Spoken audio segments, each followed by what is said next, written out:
Part 15 शुरू का इतिहास। पंडित जवाहरलाल नेहरू ने अपनी पुत्री इंदिरा प्रियदर्शनी को पत्रों के द्वारा संसार से अवगत कराया। उस समय वे 10 वर्ष की थीं।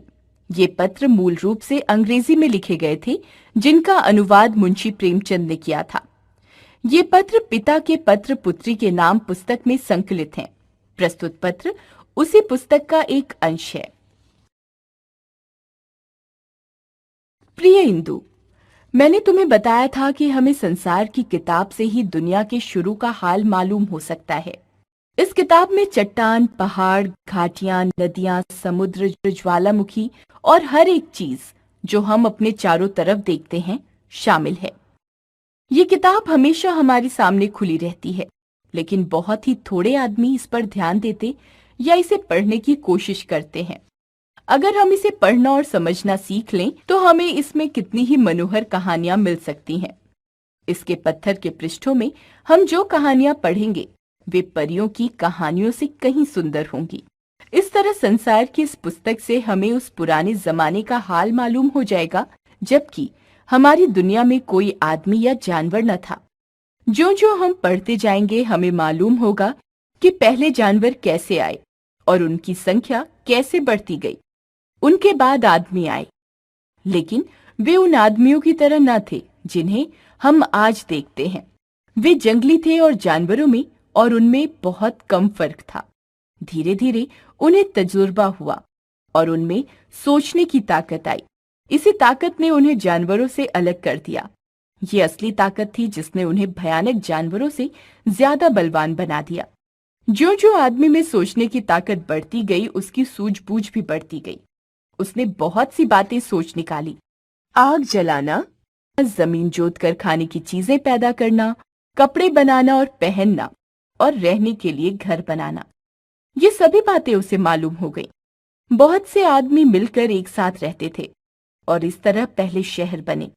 शहर बनने से पहले लोग जगह जगह घूमते फिरते थे और शायद किसी तरह के खेमों में रहते होंगे। तब तक उन्हें जमीन से खाने की चीजें पैदा करने का तरीका नहीं मालूम था। न उनके पास चावल था, न गेहूं जिससे रोटियां बनती हैं, न तो तरकारियां थीं और न दूसरी चीजें जो आज हम खाते हैं। शायद कुछ फल और बीज उन्हें खाने को मिल जाते हों, मगर ज्यादातर वे जानवरों को मारकर उनका मांस खाते थे। जो जो शहर बनते गए लोग तरह तरह की सुंदर कलाएं सीखते गए। उन्होंने लिखना भी सीखा, लेकिन बहुत दिनों तक लिखने का कागज न था और लोग भोजपत्र या ताड़ के पत्तों पर लिखते थे। आज भी पुस्तकालयों में तुम्हें समूची किताबें मिलेंगी जो उसी पुराने जमाने में भोजपत्रों पर लिखी गई थीं। तब कागज बना और लिखने में आसानी हो गई, लेकिन छापेखाने न थे और आजकल की भांति किताबें हजारों की तादाद में न छप सकती थीं। कोई किताब जब लिख ली जाती थी तो बड़ी मेहनत के साथ हाथ से उसकी नकल की जाती थी। ऐसी दशा में किताबें बहुत न थीं। तुम किसी किताब बेचने वाले की दुकान पर जाकर चटपट किताब न खरीद सकती। तुम्हें किसी से उसकी नकल करानी पड़ती और उसमें बहुत समय लगता।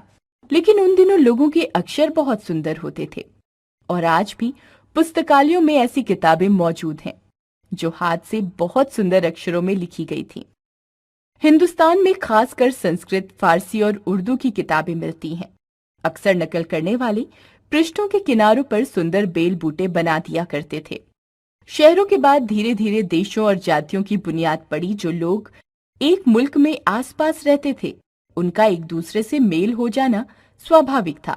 वे समझने लगे कि हम दूसरे मुल्क वालों से बढ़ चढ़कर हैं और आज भी लोगों की समझ में नहीं आ रहा कि लड़ने और एक दूसरे की जान लेने से बढ़कर बेवकूफी की बात और कोई नहीं हो सकती। इससे किसी को फायदा नहीं होता। जिस जमाने में शहर और मुल्क बने उसकी कहानी जानने के लिए पुरानी किताबें कभी कभी मिल जाती हैं, लेकिन ऐसी किताबें बहुत नहीं हैं। हाँ, दूसरी चीजों से हमें मदद मिलती है। पुराने जमाने के राजा महाराजा अपने समय का हाल पत्थर के टुकड़ों और खंभों पर लिखवा दिया करते थे। किताबें बहुत दिन तक नहीं चल सकती। उनका कागज बिगड़ जाता है और उसे कीड़े खा जाते हैं, लेकिन पत्थर बहुत दिन तक चलता है। शायद तुम्हें याद होगा कि तुमने इलाहाबाद के किले में अशोक की बड़ी लाट देखी है। कई सौ साल हुए अशोक हिंदुस्तान का एक बड़ा राजा था उसने उस खंबे पर अपना एक आदेश खुदवा दिया है। अगर तुम लखनऊ के अजायब घर में जाओ तो तुम्हें बहुत से पत्थर के टुकड़े मिलेंगे जिन पर अक्षर खुदे हैं। संसार के देशों का इतिहास पढ़ने लगोगी तो तुम्हें उन बड़े बड़े कामों का हाल मालूम होगा जो चीन और मिस्र वालों ने किए थे। उस समय यूरोप के देशों में जंगली जातियां बसती थीं। तुम्हें हिंदुस्तान के उस शानदार जमाने का हाल भी मालूम होगा जब रामायण और महाभारत लिखे गए और हिंदुस्तान बलवान और धनवान देश बन गया था। पंडित जवाहरलाल नेहरू।